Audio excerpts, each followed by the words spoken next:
Para lograr la restauración de la República, el gobierno liberal debía reconstruir el país y regular la vida económica, política y social.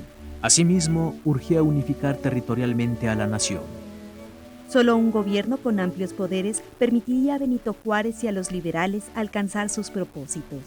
Se necesitaba un presidente fuerte, capaz de resolver los problemas de forma rápida y directa.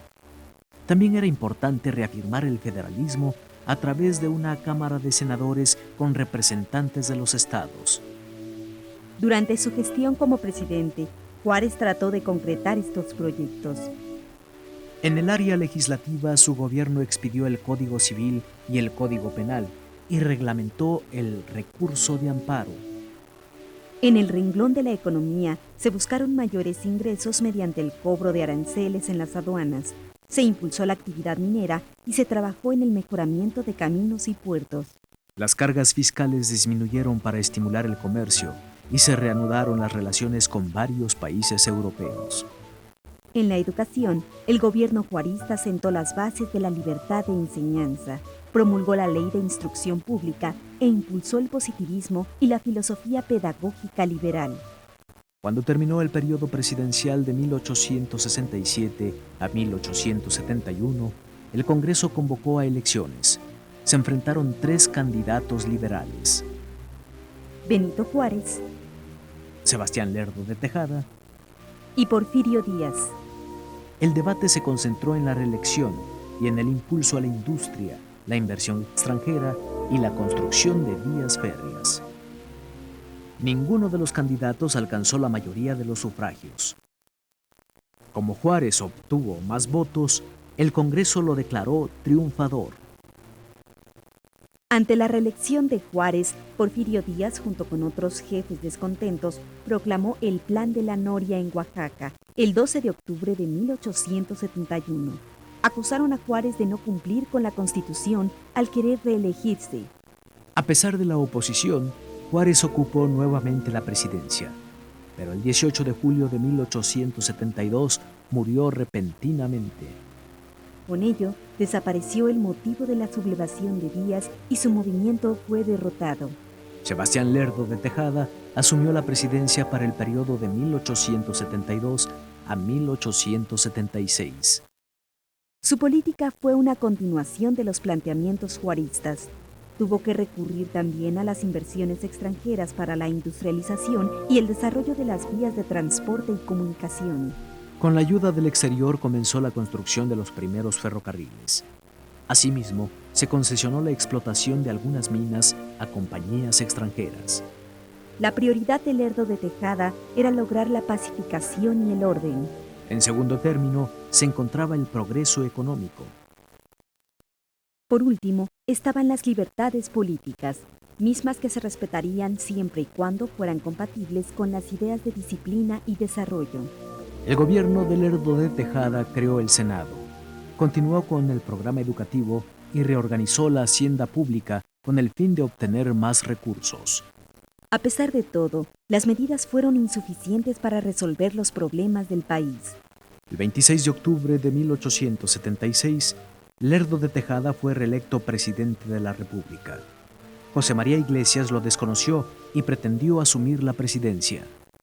Porfirio Díaz también se rebeló y proclamó el Plan de Tuxtepec. El 16 de noviembre de 1876, Díaz triunfó y ocupó la presidencia.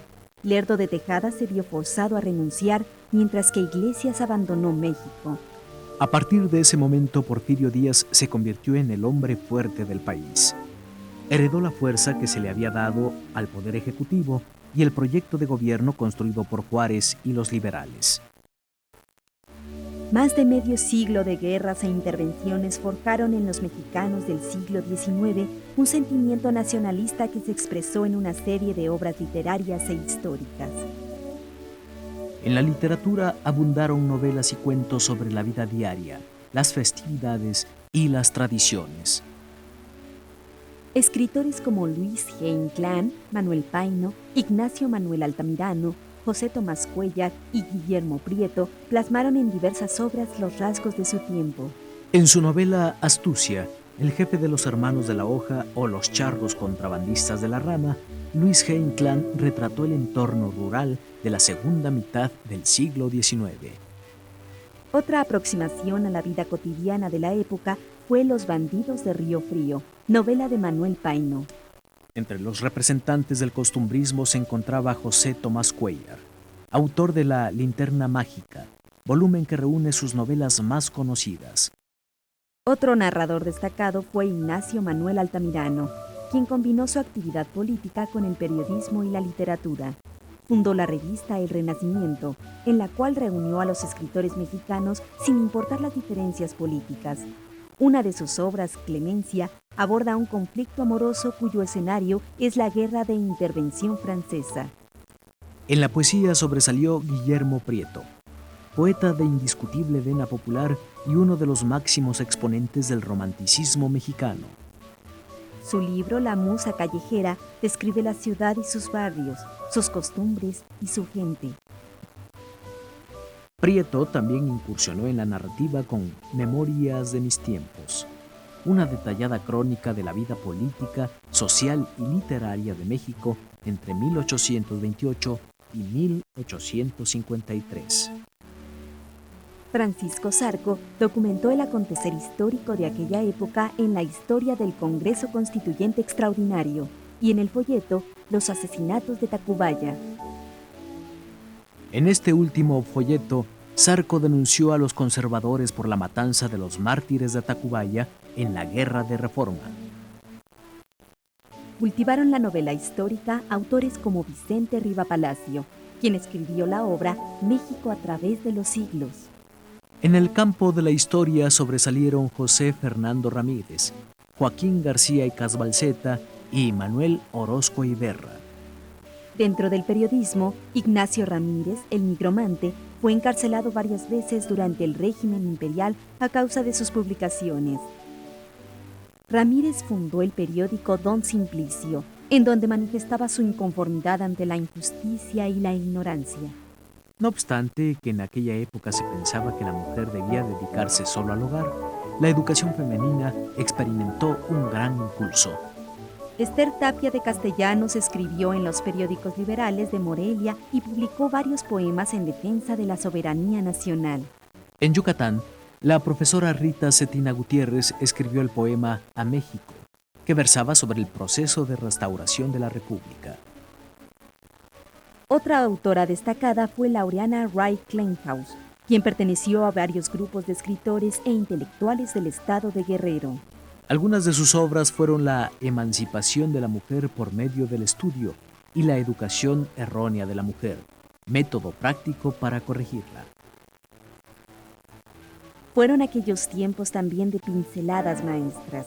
Grandes pintores como José María Velasco, Juan Cordero y Santiago Rebull plasmaron con habilidad y belleza los paisajes y las costumbres mexicanas.